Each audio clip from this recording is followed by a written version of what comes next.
Run, fishies, run! Welcome back to Oscar Bait, where we are looking at Forrest Gump. I am Connor. And You I'm didn't think I Shane. was going to do that, did you? No, I wasn't No, I expecting think that. you gotta come in strong now. You can't be like, oh, dancing around hi guys, we're best back for another video. Like, you can't, you just gotta go. So, You got to come up with yeah. something.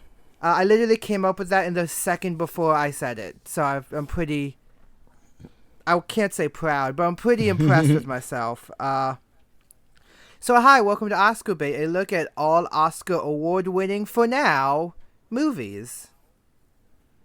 Yeah, and if you guys didn't tune into our first episode we did last week, we started with Parasite just because it was the newest one, Yeah. newest winner. But off of that one, we're just doing a random winner every single episode. And this episode, we picked Forrest Gump. Exactly. Well, yeah. I didn't pick it. The machine picked it for us. Well, yeah, the magic wheel. The magic wheel, yes. If we ever had video or something, we could actually put the video on it and you could watch it with us. Not with us. After. I'll have to look into that. Yes. So, we did not do this last time. I felt really dumb for not. But, I don't even know what awards aside from Best Picture, Parasite won. Do you know? Not off the top of my head. Yeah, so, I did that. I did my due diligence after watching the film. I will try in future, especially if it's a movie I haven't seen, to watch it twice. Mm-hmm. But Forrest Gump I have seen enough times in bits and pieces that I didn't feel like I needed to do that. So I watched it once and took notes while I was doing it. But so Best Picture, obviously. Best Actor, Mm-hmm. also kind of obviously. Obvious. Yep. Best Director. That I could have seen that go two different ways, but yeah. Best of Visual Effects.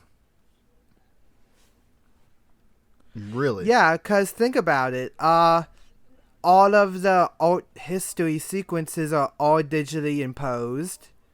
That's true. It is like the Zemeckis likes to play a lot with those like invisible, like you wouldn't think it's CG or you wouldn't think it's green screen, but it really is. All of Lieutenant Dan after he loses his legs, Mm-hmm. that's all CG. That's true. So, I guess I didn't really realize how much it, yeah. was actually used. Yeah. I would imagine maybe de-aging, but maybe that's just makeup, but I don't know. And best adapted screenplay, because Forrest Gump is originally a book. That makes sense. Yeah. So yeah, that's what it's won. I do not, so you mentioned in your review, which you should all go read if you have not, on towercitymedia.com. A lot of contention with the other Best Picture winners, like you mentioned, two other big ones. I don't want us to... Pulp. Yeah. Oh, yeah, Pulp go ahead. Fiction and Shawshank Redemption. I Yeah. don't want this to get into a big debate on if it should have won. We can get into that maybe, when we talk about those movies eventually. But I don't want to get into that argument. I would just say the one thing about it I will say is that after watching it this time and actually like really paying attention to it as a whole, because I think this might be the first time that I can remember that I've watched it from start to finish and not just in bits and pieces, that it really was probably more deserving than the other two on several levels that we'll discuss when we're actually getting into the review. But I think it kind of just meets every requirement that, not requirement, but kind of need that somebody would want out of a Best Picture winner. I would agree. However, I would say that Pulp Fiction, for all of my problems whenever we talk about the movie I have with it, it did do a lot for one of the biggest filmmakers of all time, and did revitalize indie filmmaking. So that would be my only other, if I had to say something in counterpoint, that would be it. Yeah, I would just say if, this show's called Oscar Bait, Parasite by no means is your typical kind of Oscar bait movie. No. When you're looking at No. it just happened to be really great. Forrest Gump is very much an Oscar bait movie by the numbers. Yes, by what it... And it kind of proves that with what it was able to accomplish. Yes. I was about to have a point. Oh, these movies, both Parasite and Forrest Gump, are about the same length. They're comparable. I think they're like maybe 10 minutes apart. I have way more notes, just like plot-wise for the synopsis, than I do for Parasite. Well, I feel like there's a lot more that goes on in Forrest Gump because you're going through his whole life rather than just a course of a couple, I don't know, days or weeks, I guess, like what we had with Parasite. And you brought it up, and I'm going to bring it up throughout this.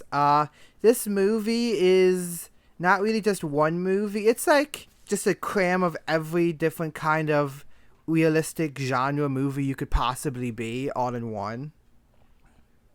Yeah, and I think that really, going back to I don't want to compare too much, but to the other movies, that kind of works in its advantage because the other, Pulp Fiction and Shawshank are really just kind of one specific genre, while this one successfully manages to traverse through all these different kind of genres without it feeling jarring or, out of place or anything like that. It really does it smooth, and that comes down to Zemeckis directing. So I got a request from the boss. I have a boss. You have a boss.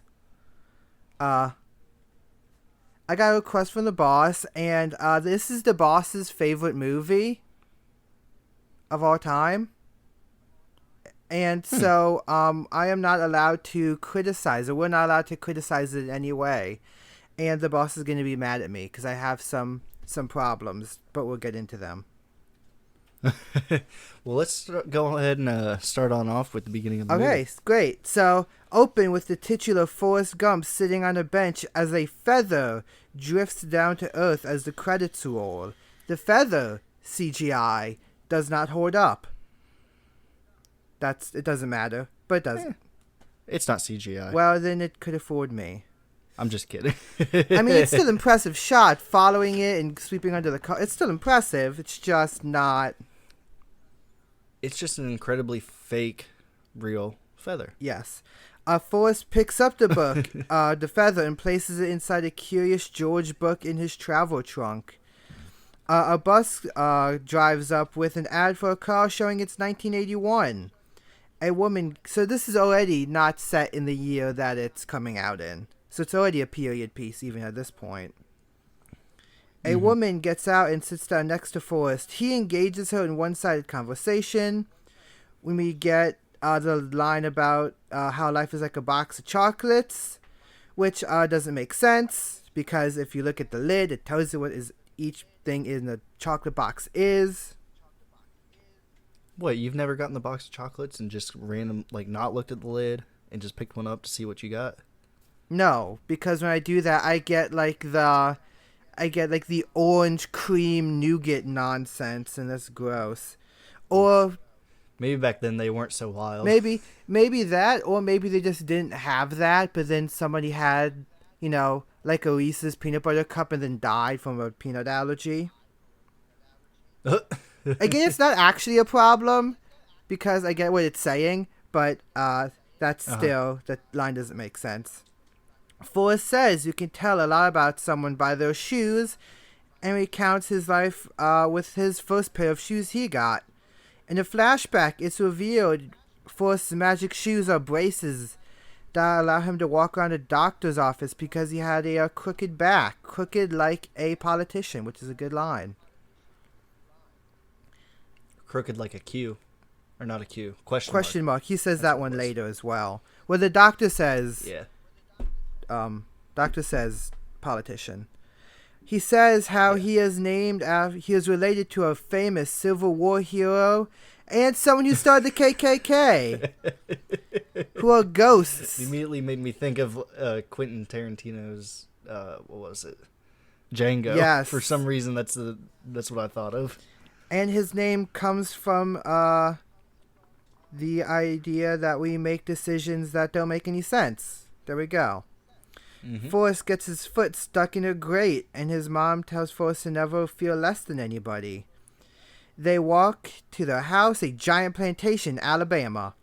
Forrest says that they opened the house to passers-by, and the mom repeats how he is good as everybody else.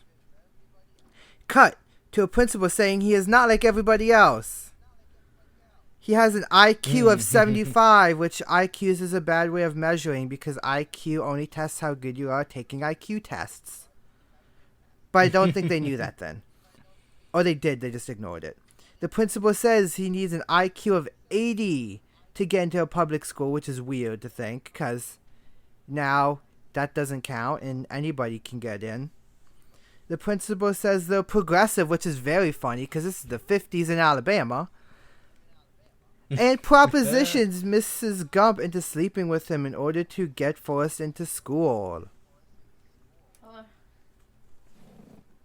Anyway, later that night, Mrs. Gump, I just skipped the entire part where that actually happens. Anyway, because it does. It's. Mm-hmm. I'll get into it later, but it happens, and it's very sad, right? Isn't that supposed to be like a... Right. But it's very funny that he howls like a monkey at him, which is what he did.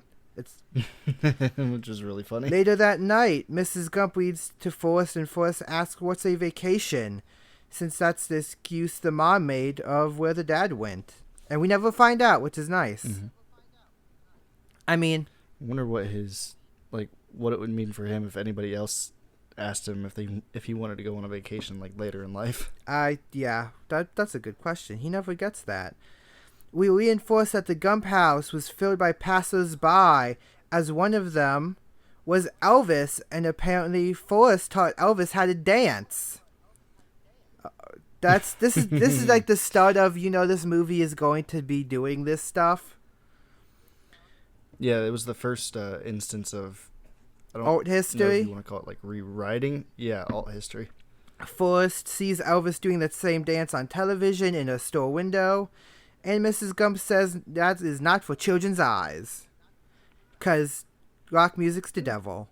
Remember, this is the 50s. Rock music hasn't taken off yet. True. Forrest recounts his first bus ride on the first day of school, where the bus driver was smoking a cigarette, and introduces him, and they introduce to each other so they're not strangers. You know this is the 50s because they're smoking. Mm-hmm. Forrest, especially on a bus, school bus. Yeah. Forrest walks back on the bus with kids saying that he can't sit down with them, but one girl with the sweetest voice lets him sit next to her. They have a conversation all the way to school. The girl introduces herself as Jenny. They do general bonding stuff like hanging on trees, read, and watch the sky. We get a mystery of why Jenny didn't want to go home, and that she was his only friend. Aww. It's very sweet. One day, a miracle happens when Stephen King bullies attack Forrest, and he is told to run, which breaks his braces and makes him one of the best athletes ever. That scene where he gets hit in the head with a rock hurts me every time I watch it. Yes, it looks very painful. Yeah, because they could have done it in a way where it didn't seem, I don't want to say graphic, but seem as realistic. But it really looks like that kid got hit in the face with a rock. He may have, but it may have been like a fake rock. In actuality, he would just pass out onto the ground, but it's all very symbolic. Right? Because if that happened, he would just... Anyway, it doesn't matter. It's cool. It's a good shot. Let's keep it. The bullies get mad and throw down their bikes at Forrest as he outruns them all the way to Jenny's farmhouse. Okay. And sets up the walk Forrest would do later, because he would do this later.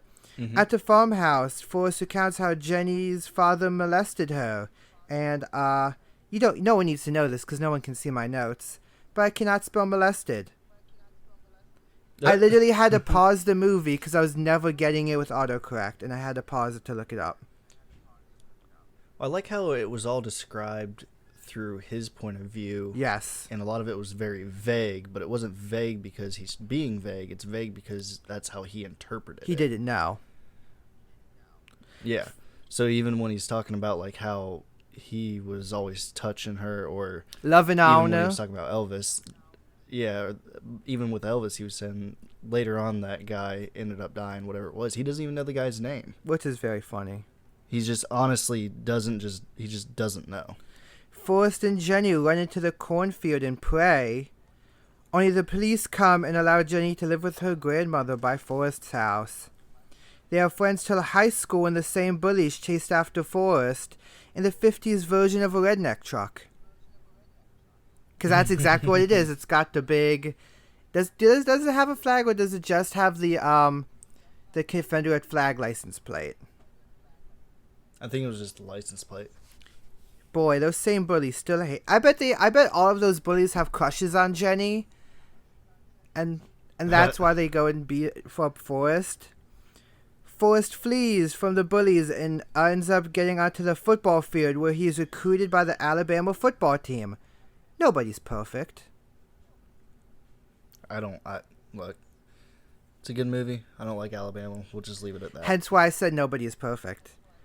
Forrest is able to do a basically 100-yard touchdown and keeps running right to the locker room. Which, I mean, I understand that he's really quick, but at the same time, you can be the fastest person on the field. It's all about who you're going up against. So I'd say they were probably going against a pretty easy schedule that year. I was trying to think of a team, but none was coming to mind. Forrest recounts how college was a confusing time, as his school is integrated. One onlooker calls the kids the N-word. Wow. And this was like PG-13 movie. It's not very often used now, unless it is like an R rating. I think the last movie I remember watching where they really used it was in 12 Years a Slave. But that makes sense. I don't want to say it was appropriate in that movie, but it made sense, like you said, in that movie. Forrest walks through the crowd and National Guard to get right up next to the door and watch as the guy and the girl walk into the school. They said their names, I cannot remember, and I should have checked, but I did not. The woman drops her notebook and Forrest goes and picks it up and gives it to her. Later, that same governor runs for president and is shot. A lot of people are shot that we just kind of blow past. Indeed. He knows a lot of people that were shot. He's also met a lot of presidents, which is hysterical. Yeah, he's just like later on, he's like, and I'm at the president. Again.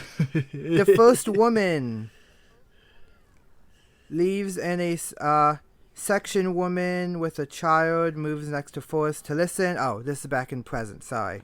Usually I put it back in the present. The first woman leaves. Mm-hmm. And another woman and a child move next to Forrest to listen to his story. I usually put that as the present, but I did not. Forrest says Jenny went to an all-girls school, but he went to visit her. He sees Jenny drive up with her date in a car, and they make a mess of the car. Forrest goes all McFly and beats up the date. Yeah, I was going to say it's very Back to the Future because of Zemeckis directing both of those. I didn't actually put that together. I forgot that. Yeah. Jenny. When I watched it, I was like, yeah, that looks really familiar. But then I was like, oh, yeah, I forgot that Zemeckis directed it, so that makes sense. Jenny stops him and tells him to back off. The date gets furious and drives off, which, I mean, fair enough. You're with a woman that you think is a fine and consensual date, and then some random guy starts beating you up. Fair enough. I mean, he's supposed to be not, but it is, kind of. Jenny asks why Forrest did it, and he says he brought her chocolates and will go home. Jenny takes him up to her dorm to dry him off. Jenny asks what Forrest wants to do with his life. Jenny says she wants to be a folk singer. She lists people's names who I do not know. Forrest cannot stop looking at Jenny as she undresses. Jenny asks Forrest if he was ever with a girl, and she removes her bra and lets Forrest touch her boobs. Forrest gets his first boner and says he got dizzy. Meanwhile, the roommate overheard the entire conversation and is creeped out. That was a funny scene. It is. And it pays off later, which is nice. Mm-hmm. Forrest scores another touchdown, and we see how the school has adapted to him with all the stop Forrest stop and like them all rushing to stop him. Forrest gets on the All-America team where he gets to meet Jack Kennedy. He gets anything he wants to eat or drink, and so he unwittingly participates in a Dr. Pepper commercial and tells JFK he needs to pee. That scene for some reason made me remember when the government was shut down and Trump had to order like a dozen or like hundreds and hundreds of dollars in fast food for the football team when they came to visit. So that reminded me of that. So my question is that scene with JFK. So I'm assuming somebody played JFK, right? Because a lot of these old clips really not confuse me, but make me question what was actually real and what wasn't. Yeah, I'd actually like to see behind the scenes, because it might be a mix of there is that scene and then they intercut it with, like they film just Forrest's half of the scene and the handshake, but then they fill it in with that old footage and just put Forrest in that scene is what I think they did. But yeah, I'd like to see some... Because whoever it was playing JFK looked exactly like him. That's why I was confused. I was like, did somebody actually say this and they just replaced them with Forrest, or how did that work? Yeah, I don't know. I think maybe just like the presidential half was like recorded footage. Maybe that's how they did it. I don't know. I think that's how, but I'm pretty sure that's what they did. Because that is all, again, effects, visual effects. Forrest graduates college just in time to be recruited by the U.S. military. Cut to Forrest getting yelled at on a bus and recreating the first day of school, where he can't find anybody next to sit to. He sits next to someone whose entire family used to cook shrimp, going all the way back to the antebellum era, and wants to own a shrimp boat. And his name is Bubba. Which is a funny scene that comes back towards the end of the movie. Isn't it funny that this one family was, through no fault of their own, could not put them up by their bootstraps and was forced to work for lower wages for white people? Isn't that hysterical? Yeah. It's not funny. It's institutional. No. Sorry. The drill sergeant yells at Gump and calls him a genius for just listening to orders. This reminds me, it's been a long time since you've probably watched Malcolm in the Middle. But in it, Reese, joins the military.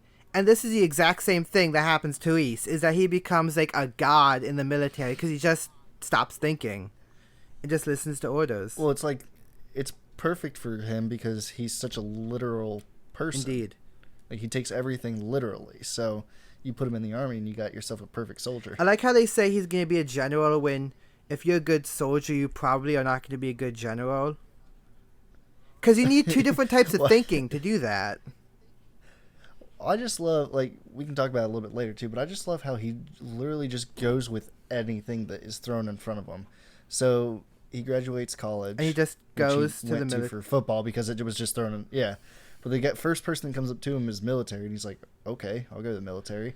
And he keeps doing his thing until one day someone comes up to him and says, hey, you're discharged. He's like, okay. And that seems hysterical, and we'll get to why that's really funny when we get to it. But until then, Forrest felt like he was a perfect fit for the military. Sorry, I'm literally I'm switching cases because I don't like the case my iPad was in. You're good. As they assemble their rifle, Bubba goes over how to catch shrimp. Forrest is insanely fast, and the drill sergeant says he'll be a general. Look, I got ahead of myself. They continue through enlistment, and Bubba talks about shrimp. Forrest says how he misses his mom and Jenny. A fellow soldier throws a Playboy where he sees Jenny in it, and she was thrown out of school for it. Interesting. Yeah. I don't know when I'll talk about Jenny, but I'll just keep letting this build. So Forrest goes to the club Jenny worked at after the photo got out. She is on the stage naked and playing a guitar. Forrest... She's become a folk singer. Yeah, Forrest just notices how she's living her dream like a good boy. He's a good boy. The audience heckles her the whole time. Forrest steps in and defends her honor, only for Jenny to lash out at him. Because, of course, she tells Forrest... Again. Well, it's... Yeah. Did I not put it again? No, I didn't. She tells Forrest that he can't keep doing it again. But Forrest says he loves her, and Jenny says that he doesn't know what that means. Turns out that prayer in the cornfield was for Jenny to die. And she says she wants to do that again off the bridge. That's... You know, this is a family movie. This is a feel-good movie that's talking about... It's a little that's dark. talking about suicide. It's fun. It's a family movie. Mm-hmm. So said that. Jenny then hitchhikes. But Forrest says he's about to be forced to go to Vietnam. Jenny says to tell him just to run whenever something bad goes down. Because that's how the army works. Well, I mean, it works out for the guy. Forrest says he'll Yeah. be right there just as she gets in the truck and drives off. She gets into cars a lot in front of Forrest. That's a thing that comes up a lot. Forrest is at home and sits with his mom on the lake. His mom says to come back safe to her. Cut to Fortunate Son playing because, of course, as he's flown down into Vietnam. Is that a trope yet? Is that a trope by then? Or is this the first movie that did it? I'm not sure if... I don't think it's the first one. I might be wrong, but I know that most movies do it like that now. Yeah, which is why I was like, of course. But then I also had to think, wait, did this movie start that trend? Or is this already like a gag? Already like a thing, like a trope, a cliche? Turns out Vietnam... Yeah, because anytime I hear that... is like America, because it was a cookout 24/7. Continue with your point. Yep. I was just going to say, it just... every time I hear that song, I automatically assume that there was going to be helicopters and some kind of army scene that we're going to see in a movie. It's always going to be in the forest. It's got to be in the forest. Yep. So, Bubba talks about the shrimp in that water and how they can't wait to win. So they can get the shrimp out the water. Bubba and Forrest meet Lieutenant Dan. Lieutenant Dan tells Bubba to suck his lip in and keep their feet dry because his lip could trip a wire and they'll all die. Which Lieutenant Dan is played by Gary Sinise, who's an incredibly underrated actor. He is. I think he's also in Apollo 13, if I remember right. I believe so. He doesn't play as big of a role because I think he was the astronaut that got sick that ended up not going in the last minute. But I mean, he's always in like these little movies and never really... Like, not little movies, but he's always in these roles that you don't really think about, but he's just good every time he's in He was there. nominated but did not win Best Supporting Actor. I love Lieutenant Dan. Forrest says how Lieutenant Dan had a family member die in every American war, which is important. And something I forgot, because I only know Lieutenant Dan as future him, not in this point. So I forgot about that. So that's important. I like that. On patrol, they walk through rice fields and all the other classic Vietnam locations as All Along the Watchtower plays. Because of course. Again, I don't know if that's a trope by then or if this is the movie that started it, but of course. Forrest is confused about what Charlie means, which is very funny. We were always looking for someone named Charlie. Oh, so... On a patrol, Dan looks around the ground as Forrest recounts jokes about people's names and where they came from. Like Dallas from Phoenix or whatever. It then starts to rain for months. Hence why you need to clean your feet. Keep your feet warm, dry. Forrest and Bubba lean their backs against each other and are like brothers now. Bubba asks Forrest if Forrest wants to go into the shrimping business, and Bubba breaks down the logistics of to do that, like they're gonna live on the boat. Forrest likes the idea. Forrest writes letters to Jenny, who was out being a dirty hippie. No, that's the subtle way of putting it, but yeah, we'll leave it at well, that. it gets more explicit later, but she's just a draft dodging. She's with draft dodging hippies. I don't think she would have been drafted. She's doing stuff. Ugh. A lot of stuff. Just as the rain stops, Forrest's platoon is ambushed by the Viet Cong. They fire back they fire back and avoid shots. Some of the platoon is being blown away as Lieutenant Dan causing their assault. Forrest is told to run. He does, and we get a Star Wars sound effect as he runs through the forest. There's just like one. That sounds like a blaster fire. I don't know if that was intentional or not, but that's there. Forrest ends up way far away from his platoon, so he goes back in the trees to find Bubba. He finds Tex dying on the ground. He picks him up and carries him to a nearby river. Forrest goes back in, and he rescues a bunch more of his platoon members. He ends up finding Lieutenant Dan. Forrest fights him, but ends up dragging him only to get shot at. Forrest in the butt. Well, we don't know that yet. Forrest. Well, you said he felt something bite him. Yeah, that's true. Like right in the. I guess, but I guess we don't know what that is yet. To the rest of the platoon members he saved, Lieutenant Dan tells Forrest not to go in because the area is about to be bombed. Forrest goes in after Bubba anyway. He finds Bubba laying on the ground, bloodied and dying. The Viet Cong close in. Forrest grabs Bubba as the bombs drop in. Forrest outruns Napalm. Just let that which is sink in for a second. Only as ridiculous. It's only as ridiculous as I recently watched The Meg.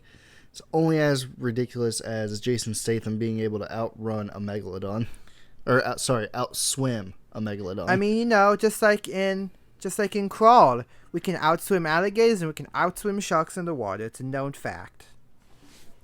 Makes sense to me. And he gets Bubba to safety. This was the scene, by the way, where it occurred to me that the reason this movie probably won Best Picture is because it is just cramming all of the big Oscar-winning movies into one. This is the scene that occurred to me. They say, hey, but it turns out to be the last conversation. Buzzbuzz says he wants to go home and dies before doing anything he wants to do. Poor Bubba. In the present, it turns out a businessman is sitting next to Forrest now. Just to keep establishing all these people. Turns out, he was shot in the butt and could eat ice cream the whole time. It's like Bubba didn't die 5 minutes ago and was sad. That's not true. It is sad, and it comes back. It is. But sometimes, but the way it's played with him, like on the gun, he's just licking 2 ice cream cones. Lieutenant Dan, ice cream. Yeah. He was in the infirmary with a despondent Lieutenant Dan, who had both legs removed in the attack. Because I don't think they're blown off. I think they have to be amputated. No, they were just removed. Yeah. In the infirmary, he gets a bunch of letters from Jenny. And we also find out her last name is Karan. Curran. Actually, yeah. Those letters aren't from Jenny. Okay. They were the letters that he sent that were returned to sender because the address was not a valid address. Oh, you know what? That makes sense. Yeah, they were all his letters that he makes sent. sense. Because it says her name on the front of it. That would make sense. You're right. Yeah, I just picked up on it because I saw the little stamp that they put on there for return to sender. You know what? That's a good point. I'm dumb.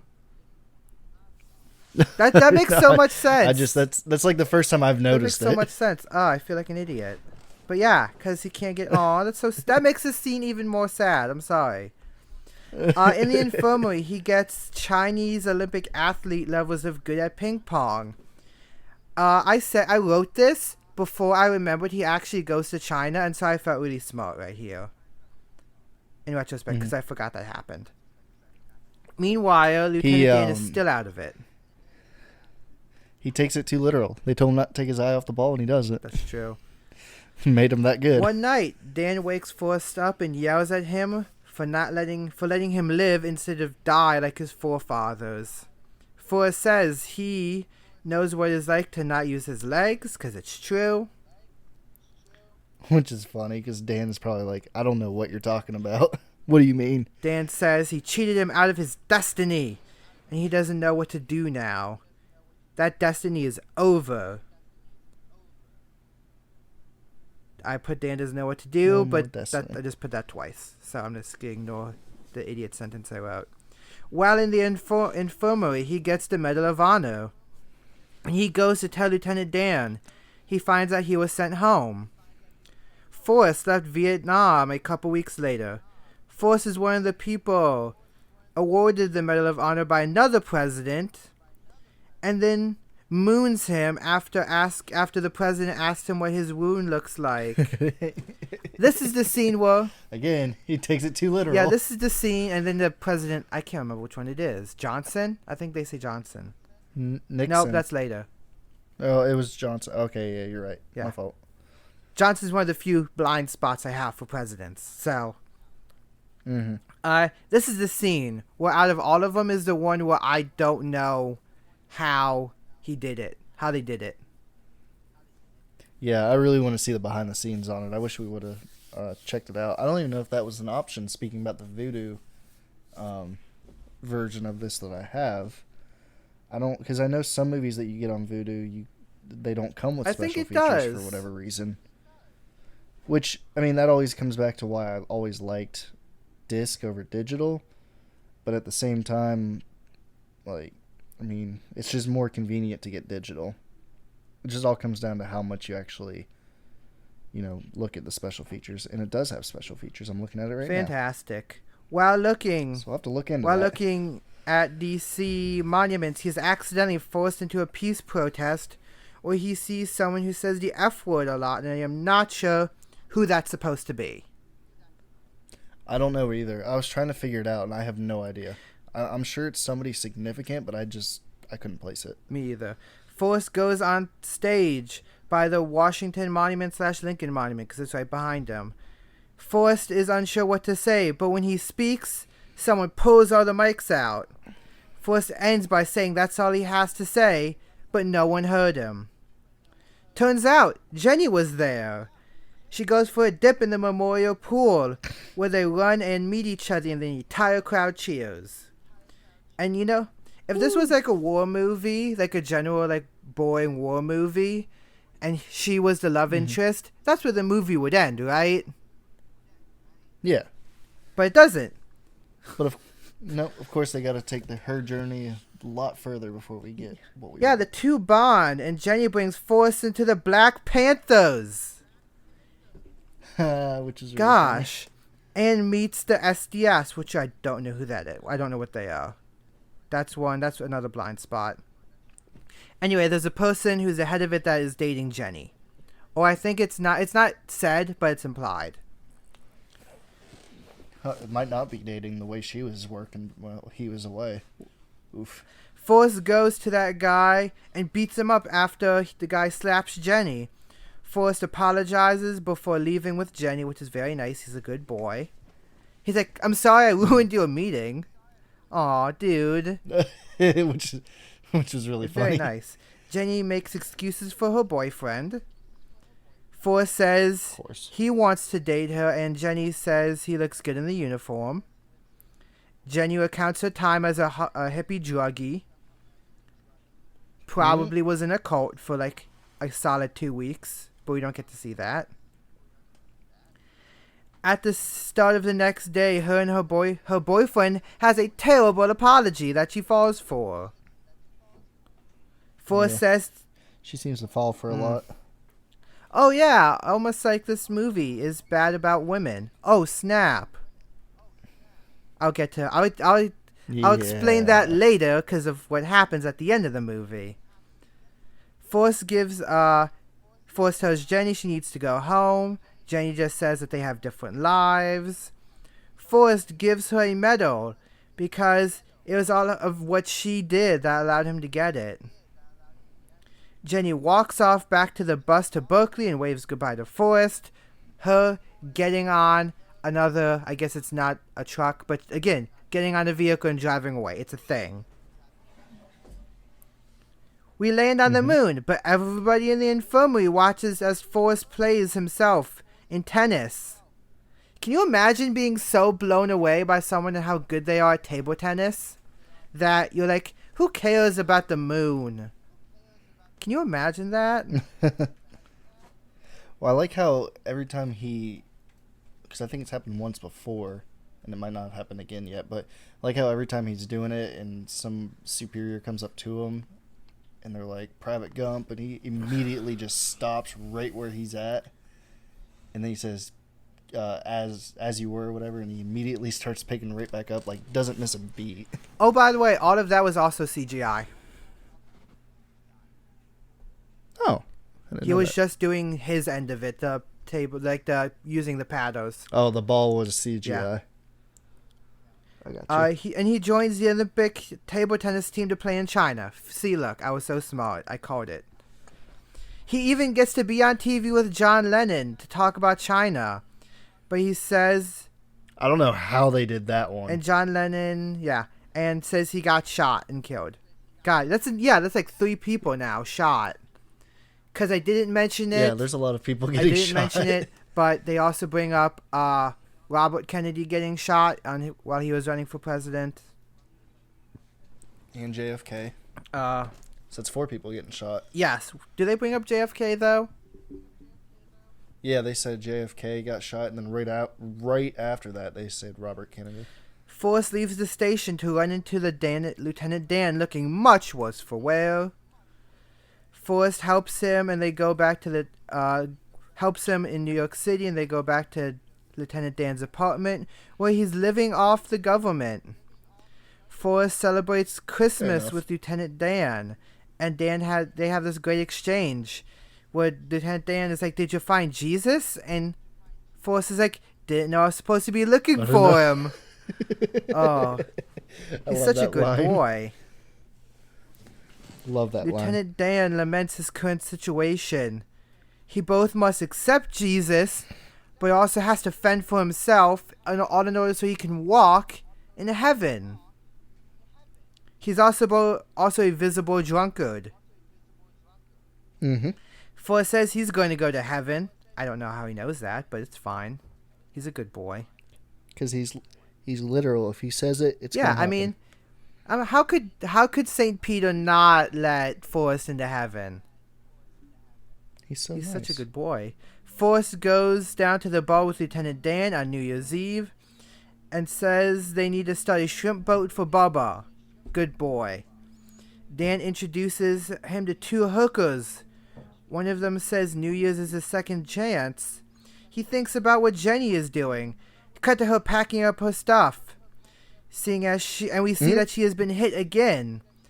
And she leaves just as the New Year's ball drops, bringing in either 1972 or 1973. I cannot figure out which one it is. But brings in one of those years.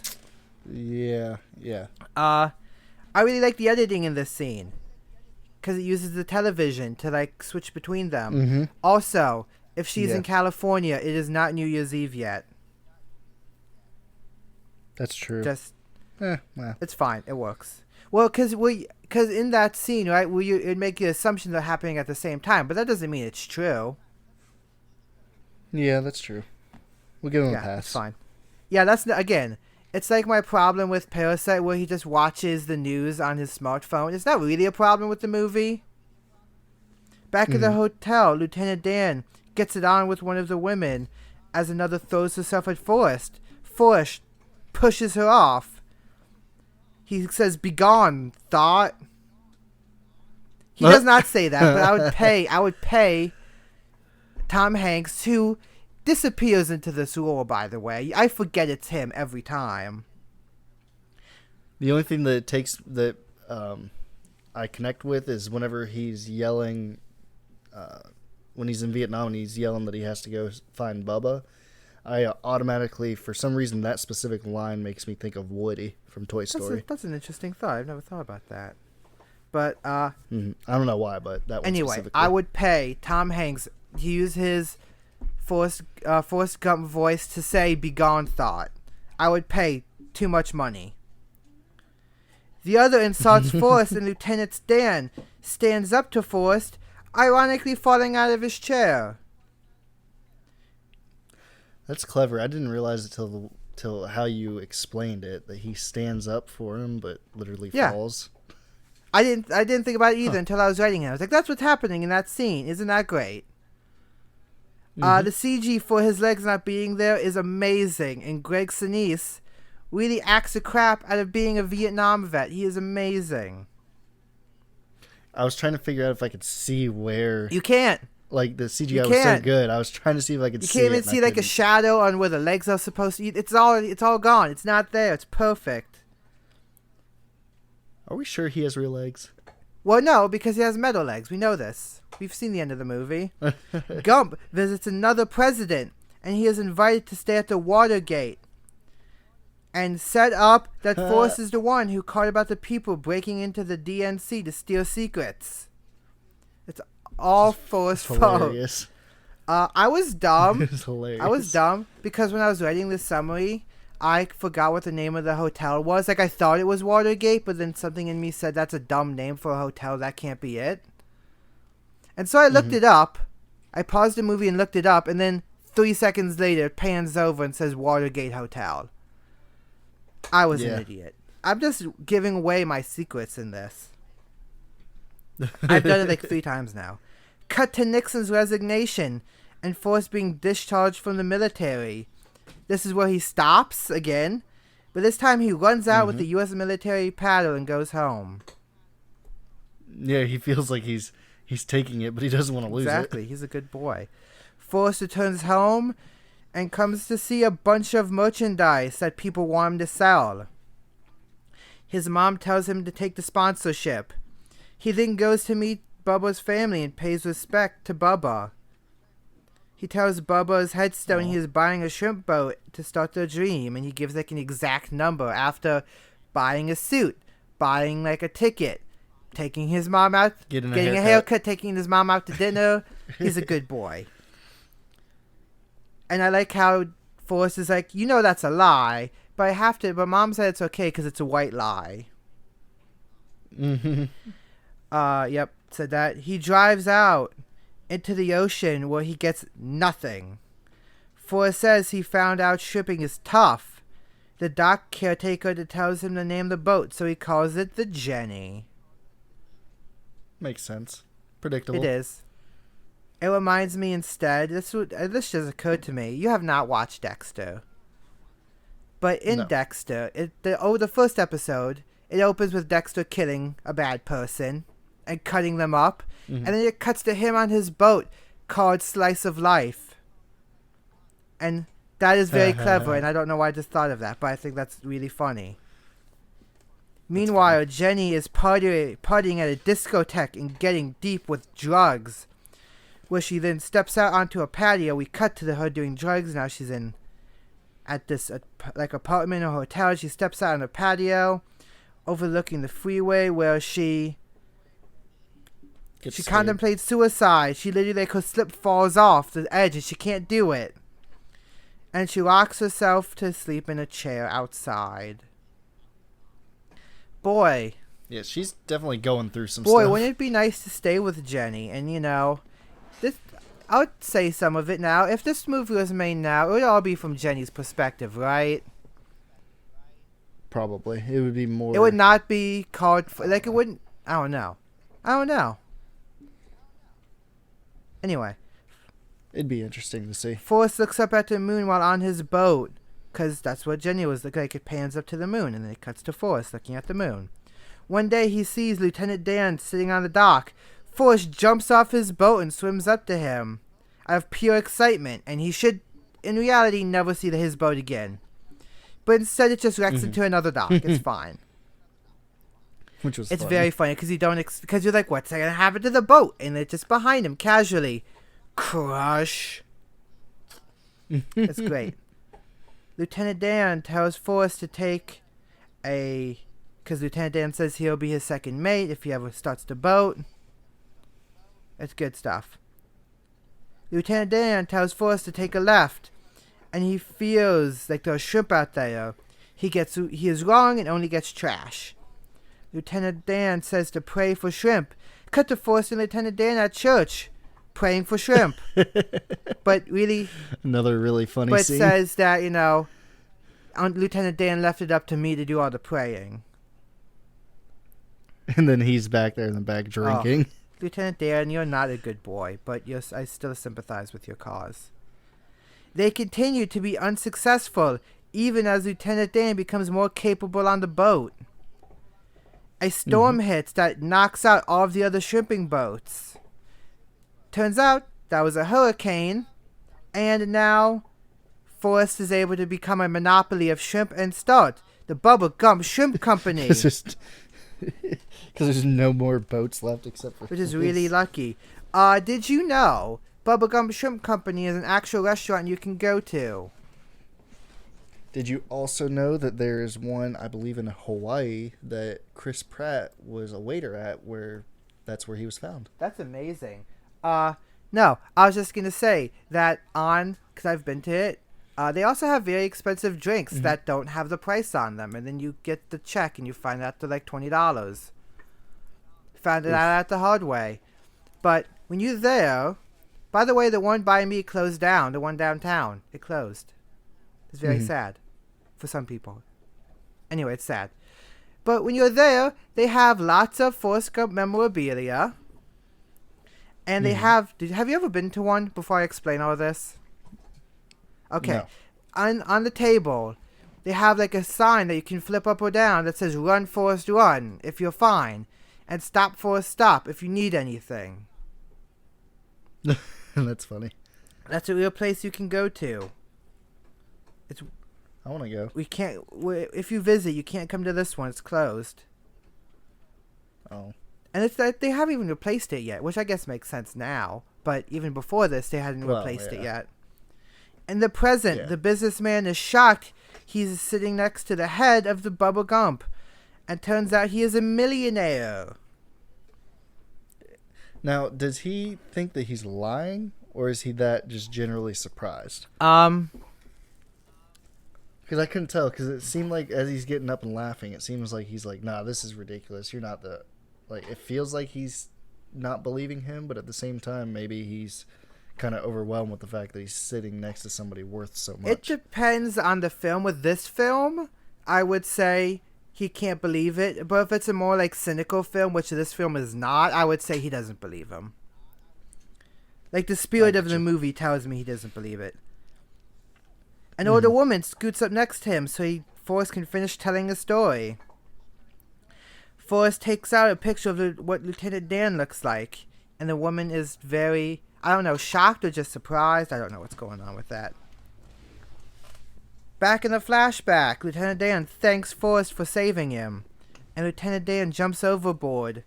Forrest goes to see him doing the backstroke into the sunset, making his peace with God, metaphorically speaking. Well, on the For some reason, I thought that was the last time we were going to see him. Well, it feels like a very send off for that character, right? Like there he goes, he's drifting away, he's fine. You'll never see him again. He's okay.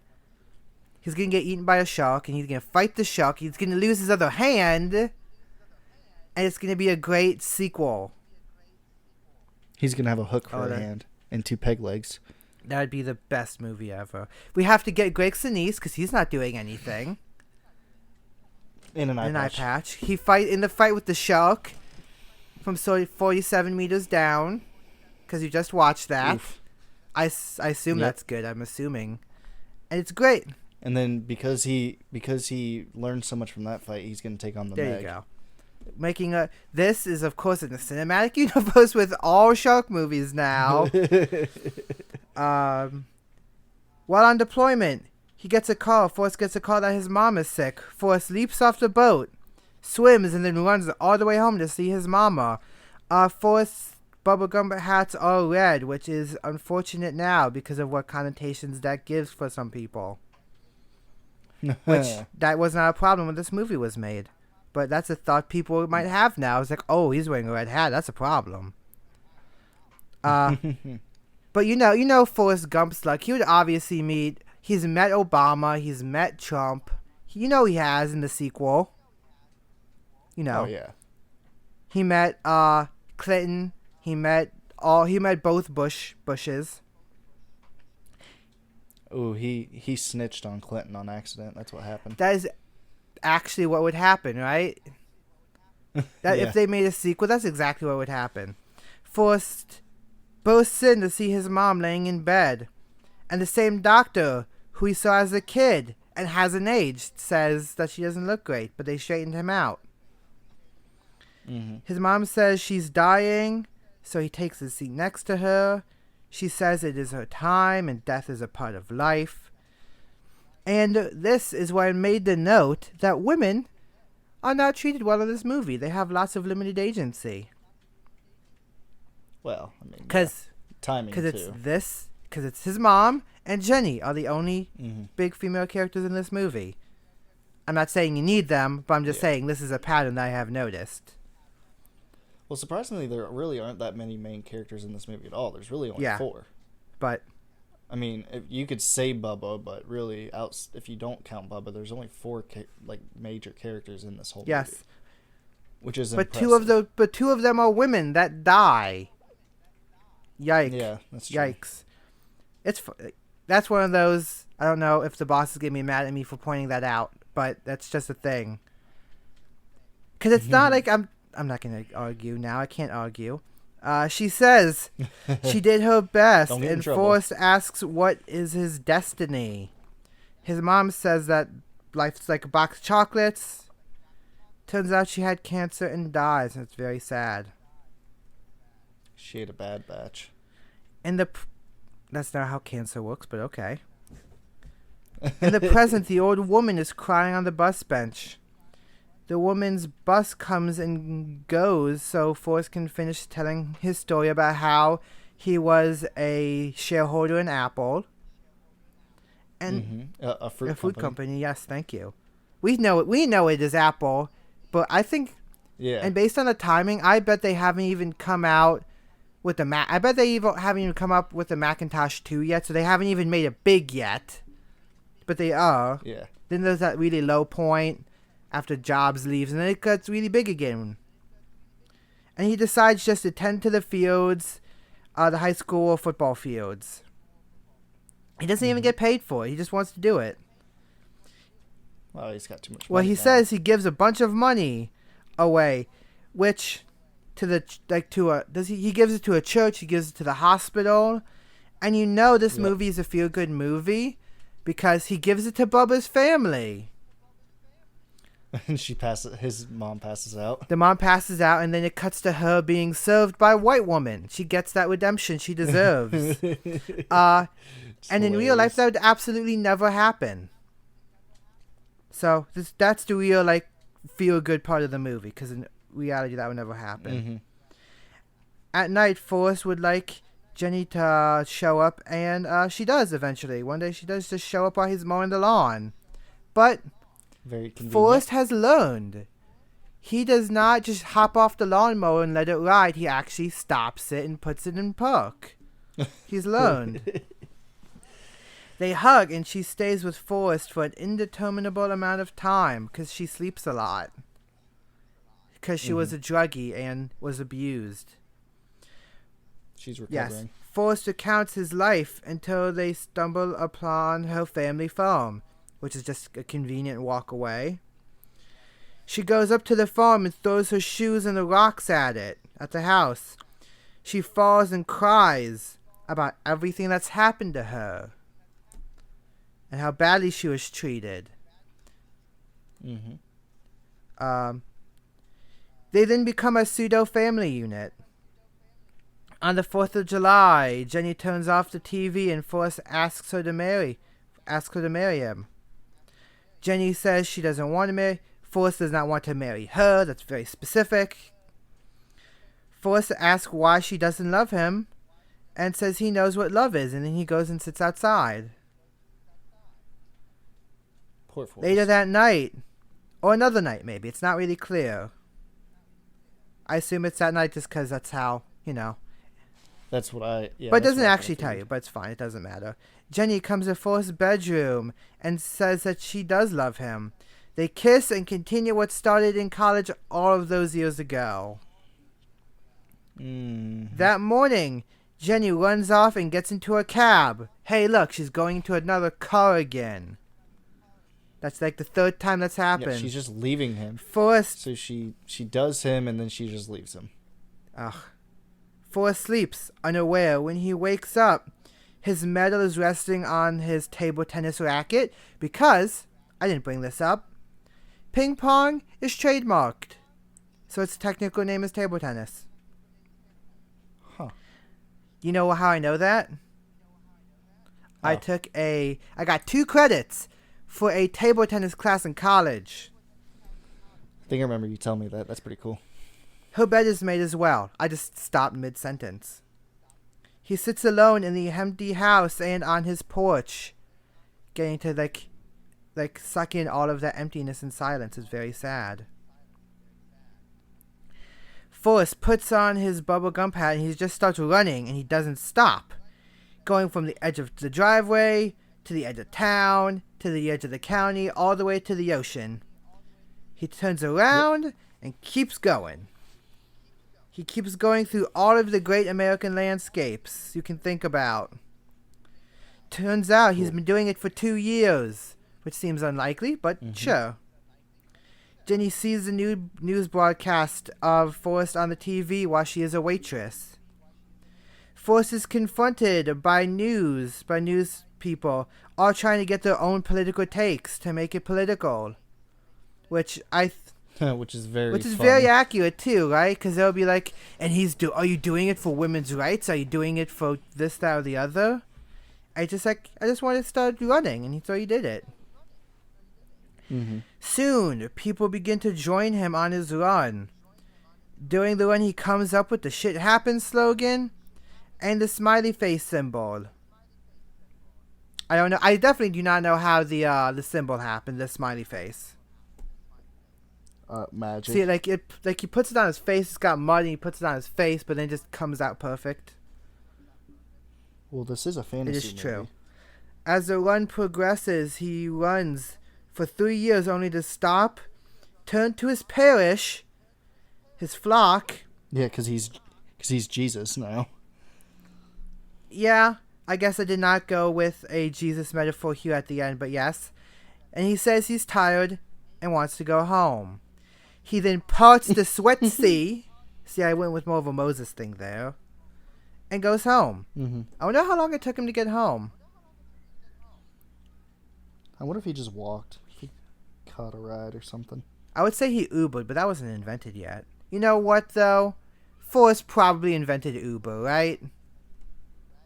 Oh, yeah. Later in life. Reagan is almost killed and assassinated. That is, the 4th time someone shot a politician. Is 5th time a politician is shot.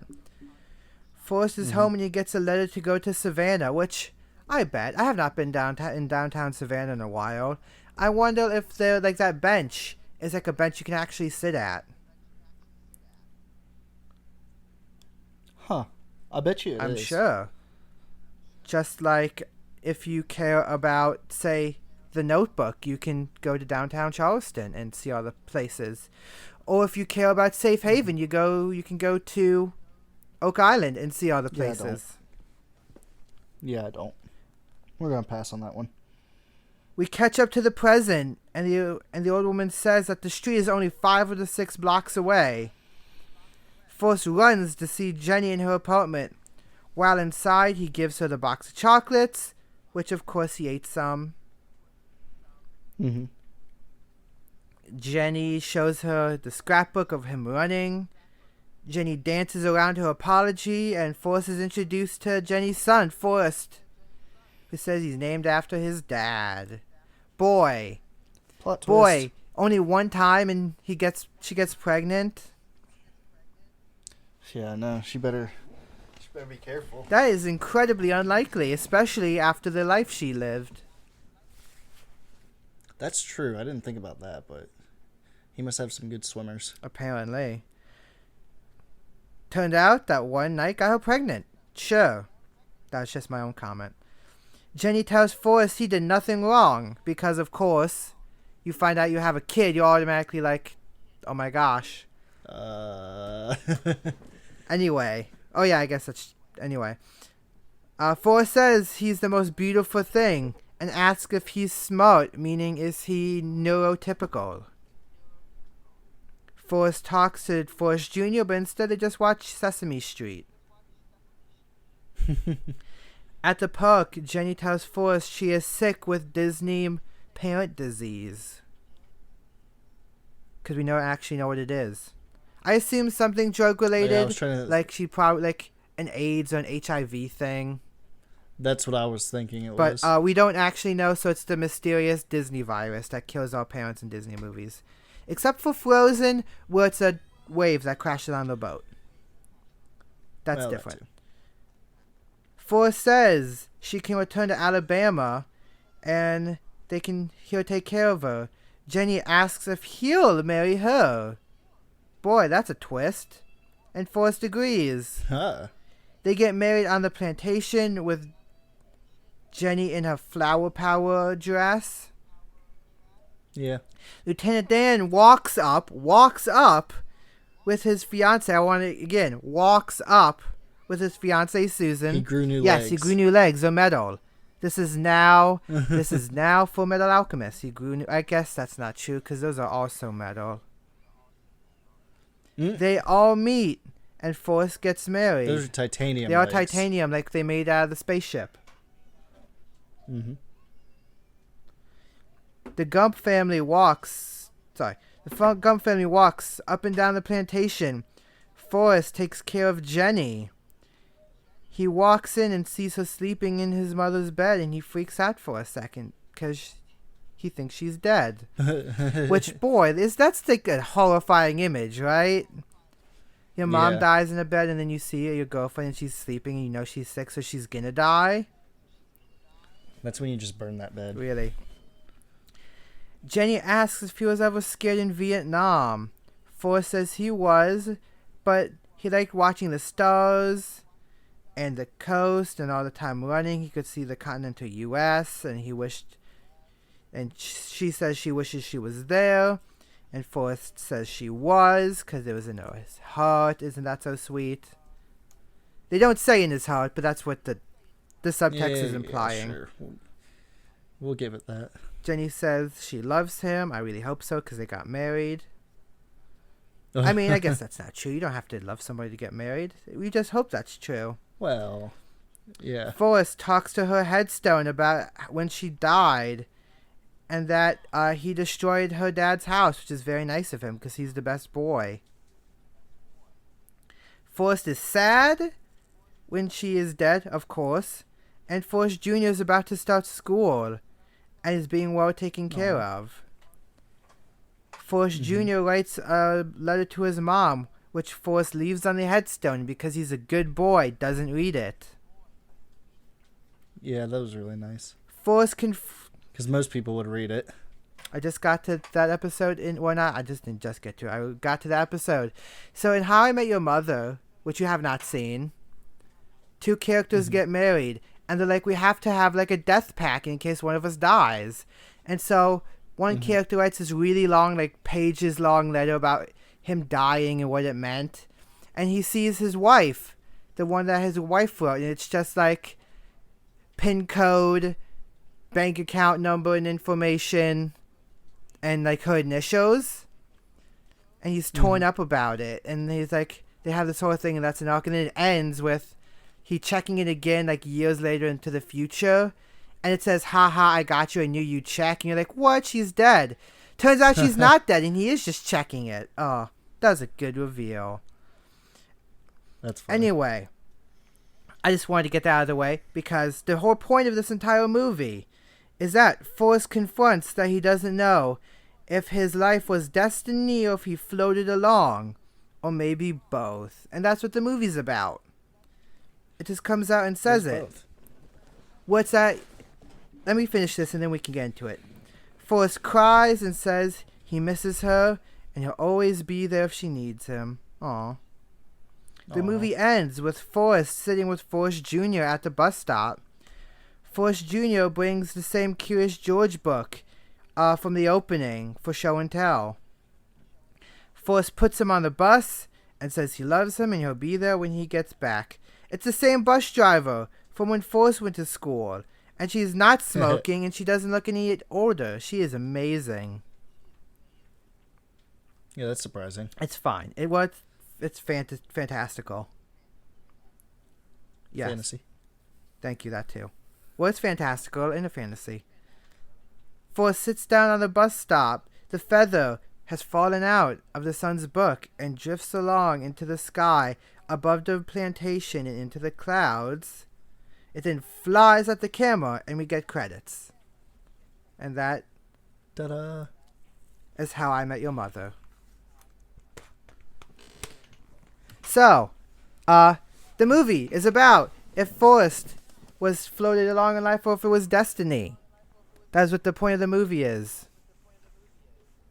Well, I brought up in my review that, you know, and all the times I've watched it before, I never really looked too much into it, but this movie, I mean, it really is a fantasy, obviously. Yes. But it's also probably the most different representation of the hero's journey that we've ever received. You know what? But that's essentially what it is. I had not put that together, but I guess that is true. Kind of. It's not like one for one. Like, it starts off with him. Well, no, I mean, it's a little bit different, but it starts off with him, you know, young at his house. He grows up on a farm, and then he goes to war, and he eventually comes back home, and he's different. Yeah, I guess it is. Yep. Yeah, and then finally when he gets back, you know, and he's with his son now, it's his son going on the hero's journey, kind of. Because that's what he is throughout the movie, he's our hero, or I mean our main character and everything, but that's just how I interpreted it, is that it's a fantasy movie, but also giving us a hero's journey, but in a very different way that we're used to. Yeah, I didn't put that together, but that's smart.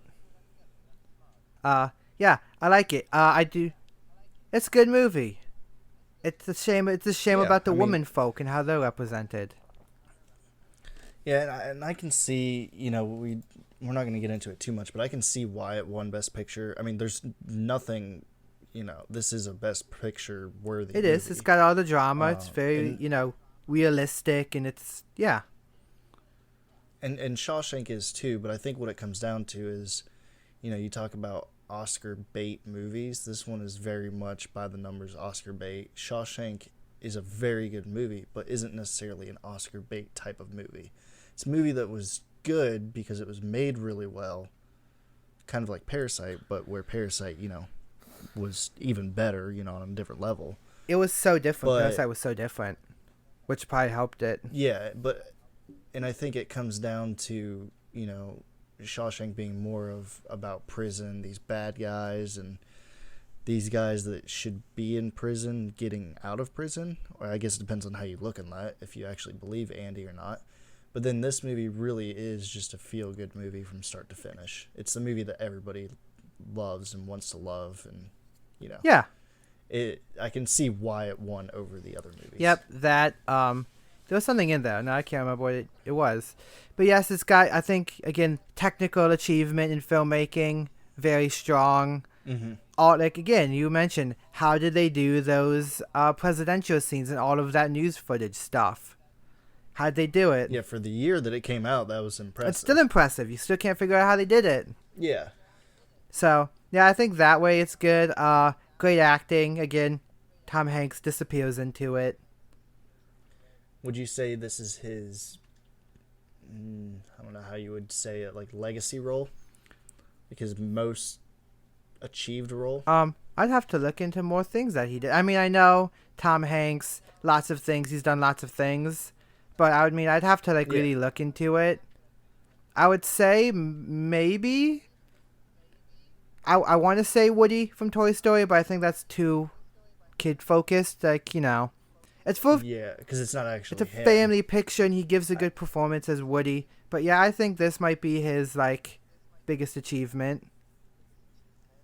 Yeah, because it's kind of like in a way, it's kind of like the Heath Ledger Joker. Kind of. And I know those are two totally opposites, but it's like a performance. It's a performance of a lifetime. It is. I'll say that. That is cemented to where it doesn't matter if, you know, in 50 years from now, people are still going to know who Forrest Gump is and who it was played by and how good it was. So, again, disappears into, you forget. He doesn't break. There's nothing.